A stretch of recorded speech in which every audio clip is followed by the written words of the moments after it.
Hi everyone, it's Emma Marie, co-author of the Verbal Abuse in Relationships blog for healthyplace.com. Today we're talking about tech abuse and the role technology has to play in abusive relationships. The growing problem of tech abuse is real.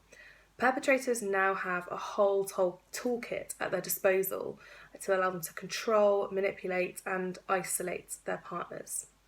We know that this online abuse and digital abuse has real life implications, some of which can be devastating.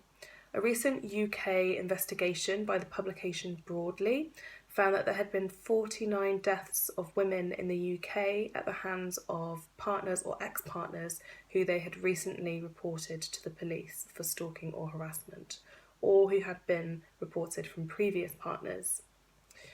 Many of these deaths were deemed preventable had the police taken victims more seriously and responded to the initial reports more thoroughly. So what is the answer to the epidemic of tech abuse?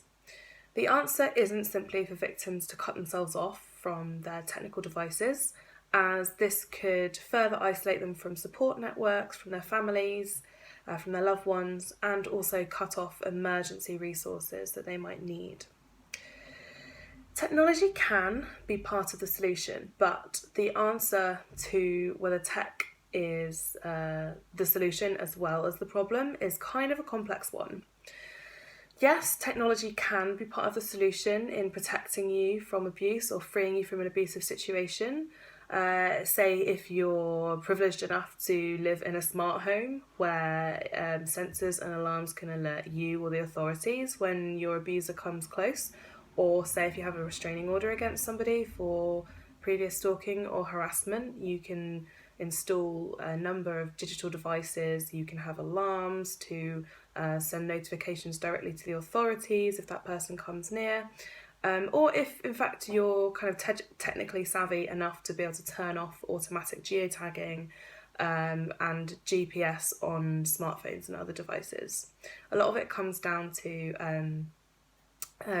people maybe not having a complete understanding of how technology has revolutionised our world and all of our devices, and the problem is that a lot of the time perpetrators of abuse use this to their advantage. That's not the only solution, however. There are an increasing number of organisations and campaigns set up for victims of tech abuse and domestic abuse generally.